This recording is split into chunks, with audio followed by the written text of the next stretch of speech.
దసరా పండుగ సెలవులతో విజయవాడ బస్టాండ్ అయితే ప్రయాణికులతో కిటకిటలాడుతున్న పరిస్థితి అయితే స్పష్టంగా కనపడుతుంది. ప్రస్తుతం మనం విజయవాడ పండిట్ నెహ్రూ బస్టాండ్లో ఉన్నాం.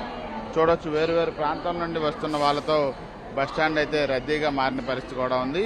ప్రధానంగా ఇవాళ నుంచి వచ్చే నెల 2వ తారీఖు వరకు కూడా దసరా సెలవులు ఇప్పటికే ప్రకటించిన నేపథ్యంలో పెద్ద ఎత్తున వేరు ప్రాంతాల్లోని విద్యా సంస్థలలో చదువుతున్నటువంటి వాళ్ళందరూ కూడా ఇప్పుడు సొంత ఊళ్ళకైతే వస్తున్న పరిస్థితి కూడా ఉంది. ఈ నేపథ్యంలో ఉచిత బస్సు పథకానికి సంబంధించి పెద్ద ఎత్తున మహిళలు అయితే ఈ బస్సుల్ని, ఆర్టీసీ బస్సుల్ని ప్రయాణానికి వినియోగిస్తున్నట్టుగా మనకి స్పష్టంగా కనబడుతుంది. చూడొచ్చు, ప్రతి బస్సు కూడా మహిళలతోనే నిండుతున్న పరిస్థితి కూడా ఉంది. చూడొచ్చు, ప్రస్తుతం మనం బాపట్ల చీరాల బస్సును కూడా చూస్తే మొత్తం అందరూ కూడా ఎక్కువ మంది మహిళా ప్రయాణికులే బస్సులు ఎక్కుతున్న పరిస్థితి అయితే మనకి స్పష్టంగా కనపడతా ఉంది. ఇవాళ విజయవాడ దుర్గమ్మ కూడా మూలా నక్షత్రం సరస్వతీదేవి అలంకారంలో భక్తులకి దర్శనమిస్తారు కాబట్టి అమ్మవారిని దర్శించుకుంటాకి వేరు ప్రాంతాల నుంచి కూడా అమ్మవారిని దర్శించుకుంటాకి ఇటు విజయనగరం, శ్రీకాకుళం, విశాఖపట్నం ప్రాంతాల నుంచి అయితే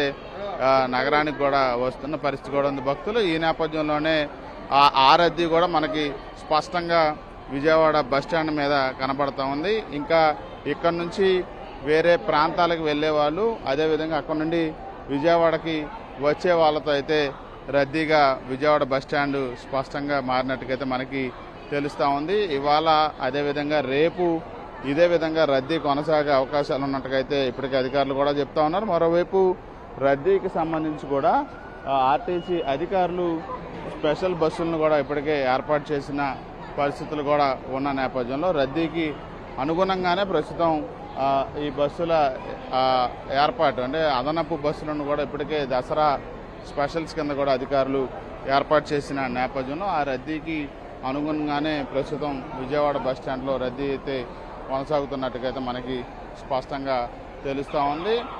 అదేవిధంగా భవానీల తాకిడి కూడా మొదలవుతుంది కాబట్టి వాళ్ళకి సంబంధించి కూడా బస్టాండ్లో ప్రస్తుతం అధికారులు అయితే పూర్తి స్థాయిలో ఏర్పాట్లు కూడా సిద్ధం చేశారు. అవసరాన్ని బట్టి బస్టాండ్లో మరిన్ని బస్సులు ప్రయాణికులకి అందుబాటులో ఉంచడానికైతే ఏర్పాట్లు సిద్ధం చేస్తూ ఉన్నారు. ఉచిత బస్సుల్లో ఎటువంటి ఇబ్బందులు తలెత్తకుండా ఉండటానికి కూడా బస్సుల్ని ఏర్పాటు చేస్తున్న పరిస్థితి మనకి విజయవాడ బస్టాండ్లో కనబడతా ఉంది.